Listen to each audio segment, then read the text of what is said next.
I ended up, my family, they was like, man, don't go inside that courtroom playing with those juries and the judge. You know, I'm a black male. So my mom, my family, they have this idea that, you know, go ahead and take something because it's better than losing it all. And that is actually a factor that happens, you know, so I can't blame them. And at that time, it was just like, okay, I can either follow my own gut, which is telling me take it to trial because I'm gonna beat it. They don't have a case. Or I can just, you know, do what my family say because they told me they're gonna ride with me the whole time. And I wasn't thinking like, yo, I'm gonna do that time. It really didn't hit me like hard. But I ended up taking it, bro. And the minute I walked out that courtroom that same day, it was like, I really just did that. Like I really just took literally 7 years of my life ahead of me is gone. I can good as well wipe that as I'm not here in this free world, so to say. I say so to say because I've met more free people incarcerated than what excarcerated, outcarcerated, whatever the total polar opposite of it is. But going to prison, man, it was harsh. It was harsh, especially the first 6 months. Just getting used to not only the energies and the spirits that's there, this gloomy, dark atmosphere, this lifeless atmosphere, but also just the community itself, man. The community itself is so many divisive weapons placed between inmates and inmates and guards and inmates and nurses, and everybody is meant to be separated except for if you're on the side of the superior people in there, the guards and the administrators. If you're on their side, you're good, right? But then also, now you're their enemy, the one that have the same uniform on as you. But really, if they take off their clothes, I take off my uniform, administration take off everything, and we stand here butt naked, not to get like X-rated and stuff, but in all honesty, if we take off everything, what do we have? We have human beings standing side by side with each other, just as powerful, just as powerless as we make ourselves. But we have associated ourselves with all these titles and whatever. And it was a harsh experience, man. There's no it's not incentivized for you to get out and do better. And y'all forgive me for my weak just attitude, because it's sad at the same time, but it's reality at the same time. And there's only two things you can do when you take on that burden of reflecting on it. You can either sulk about it and complain about it and let it tear you down. You can do what I'm doing, feel the pain in the moment and shake it off when it's done and get back to reality. Or you can stay strong throughout it all. I have a lot of brothers, man. Shout out to EI, man. EI the king. That's a soldier, man. He stand his ground. I was in there with him. This guy is amazing. You're amazing, bro. I'm talking to you. You know, you behind the cam, bro. Like, you're amazing, bro. I was in there with you, so I can vouch for you. You know what I mean? And to see you step out here and like keep it going. But we'll get into that. So yeah, in prison it was horrifying. The education system was weak. The medical system was like, bro, like put a band-aid on a fucking excuse me, guys. Put a band-aid on a busted heart. That's how they fix it. You'll be all right. If you don't die, then you're good. That's kind of like, compare that to medical system. It's mediocre. It's almost as if they have gotten they normalized the attitude and the behavior from the guards to the staff. I mean, from the guards to the inmate, to where they pick that up. Because they rub shoulders with them. You know, they pick up that energy, that spirit, you know. And then you have other dudes that mess it up for other people. And it's not throwing nobody under the bus. It's just reality. It's just like right now, if I go back to my neighborhood that I grew up in, there's some dudes that's actually bad. And they're the ones that the media kind of, actually they're the ones that's attacked first and foremost, but they're the ones that the media promote to the world. You know what I mean? So they have more, they're the face of this thing. So it's the same thing in there, bro. Them dudes that mess it up for everybody else, it's like collective, what is it called? Collective punishment? Group punishment? Whatever the case may be.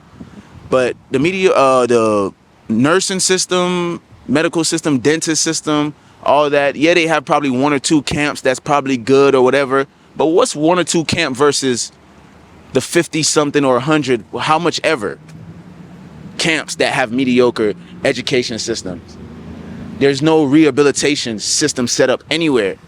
And if it is, it's strictly for their monetary gain, for they're chewing harder than the inmate is. There's no genuine recovery that's put in place, no system that's put in place for a person to get out here and actually be set up and given a second chance as if that was the intent. It's not even masked as that, because as soon as they get out here, it's more like, oh yeah, welcome. So yeah, so you're in the convicted felon side and you're still in prison because all the rights that was fought for you to be a free citizen and a citizen has been snatched from you. So you are just 3/5 of a citizen now. Yeah, we snatched a lot of your constitutional rights and your amendments and all that. You don't qualify for it, you know. And shout out to all the organizations that's out there fighting to restore these rights. You know, we want to definitely make sure that we be grateful at the same time while we're bashing it, because all it is calling it how you see it. I see the enemy, but we also see the people for whatever intention they're doing it. Some people are doing that for their own thing, but it is what it is. That they got to deal with that. You know what I mean? But I took advantage though, man. I took advantage. I went there, bro, and got my GED first and foremost. I got my what is it? Printing and graphic arts certificate, a mediocre one. It has no use out here. I got my forklift license. I worked at a company named Pride, making literally, this was $1 million company, and they paid us starting off 40 cents an hour. 40 cents an hour. Not to mention the people that goes out the gate and clean highways. I mean, long stretch of highways, mowing long stretch of highways and not getting paid at all, you know. And just for the viewer, can you kind of break down what your average day looked like working at Pride? Like, what exactly did you do? And just so like you can paint a picture for the viewer. All right. So Pride is a place that, for sure, being in a place like prison that's already so harsh, it's actually it's a getaway. You know, it's a productive environment that's opportunity that is also grateful for, even though it has its flaws. It's grateful. I'm grateful. I was grateful for that because at least I got away and I was able to still hold on and cling to some of the work ethic remains that was going to be important to carry with me out into the world 7 years later, you know. But you work. I was working at one called SMS. So we formulate chemicals. I took my hazmat classes. I took my forklift license classes. I took all the other stuff. So they're real certificates. Now, Pride is separate because they're under OSHA. They're under they're not under Department of Corrections. They are their separate entity that works with the Department of Corrections, right? And they pretty much underpay these people, the inmates, to do their dirty work, I would say. I have to be very careful how I choose it because I'm not comfortable with the whole idea of it, but because prison itself is not a thing it doesn't restore anything. It doesn't help anything. It doesn't make a person better. But pride in itself, it was definitely an opportunity, man. You actually can sift out the people that wanted to change and that had some type of hope. It's not like sitting there and be like, oh, man, bro ain't about what he talking about. No, this guy is getting up every day, early morning. You have to get up at a certain time. You have to be at work. You have to be clocked in. You have to get work done. And the next day you gotta do it 7 days a week. And you had people who also didn't have any family members. This was their way to get money because there's so many alternatives. You know, I can probably buy some dope, save up some canteen, buy some dope, and keep flipping, just like we do out here in the streets when we was, you know, a little bit just didn't know the alternatives, right? And didn't take advantage of these alternatives that we're doing now. But there's so many other things you can be doing to get money. It puts you at risk. It exposes you to that dark force. You're taking chances. You know what I mean? But you can actually sift out the people that wants better. And even though there was some people there who actually showed up to work, but they was responsible smokers. Like literally when they get back to the dorm, they're smoking, they're hanging out. But I bet you they get up on time to go to work. So it's like, you know, pride itself was a good opportunity, man. And even the certificates that I got in there from Pride, and even when I got released, my re-entry lady from Pride, she the one that got me my first job, driving waste trucks. So it's a beautiful thing, definitely. So Pride, yeah. Now to answer your question, Pride is literally a job. It's a regular job. You're just like underpaid. Imagine you getting up right now and let's say you work at Subway. You go to Subway, you clock in, and an hour later you find out that you only made 45 cents. And then by the end of the week, you made almost $18, and you're so grateful for it. It has a big impact on your contentment level, man. Prison itself, it depends on who you are, man. If you really went there and you collected the valuable, vital, impactful episodes that you were a part of in there, that has something to do with your core being. You got to understand, everything you need, you already have. So anything on top of that is a want, right? Literally, you woke up this morning, so you have an opportunity. You have the breath of life, right? You have food in your stomach. Obviously, you're alive. You have water. You have the basic necessities. Now, you can always choose to go chase 100K, chase 100K followers, chase a position. And I mean, I'm not criticizing anybody that's doing it in a negative light. You know, if you can maintain your righteousness and stand on your foundation throughout that journey, then more power to you.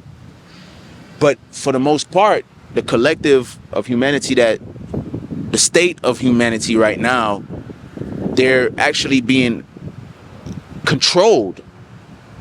They're doing things that they don't want to do.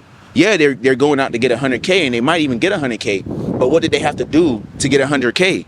Did they wake up this morning and say, how am I feeling today? Didn't even have time for that, because guess what? Alarm clock ringing. You got to get up. But guess what? You've been doing that for the past how much years? You're programmed already. You've been doing that since school. You're programmed. And then you rush, get ready, bam. Some of y'all forget to brush y'all teeth. Y'all got to hit that mouthpiece, you hear me? But check this out. So you go to work, you come back, you're exhausted. Some people got 2 jobs. Literally leave one, maybe get an hour or 2 at home, and then go to the next one, or they go slap to the next one, bro. You gotta think about it. 8 hours a day. You split that 2, that's 16. Come on, my boy. Then you gotta sleep and all this, whatever. And if you got kids, if you got family, or you're like the dependent, people are dependent on you, you're a caregiver or something, Come on, how much time do you actually have to give life? These things, these entities, these systems that's set up in place, it robs us of our true nature, our true experience that we're supposed to have here. A lot of people even lose grip and sight of their purpose. Some people never found it. And I feel like everybody had it since birth. It's just, as you keep living, you get dragged from that half and half spiritual, half physical, and you lean over more to the whole physical, and you locked in. You know what I mean? So it's yeah. I'll leave it there, my boy. I don't want to go off track. Stop it there.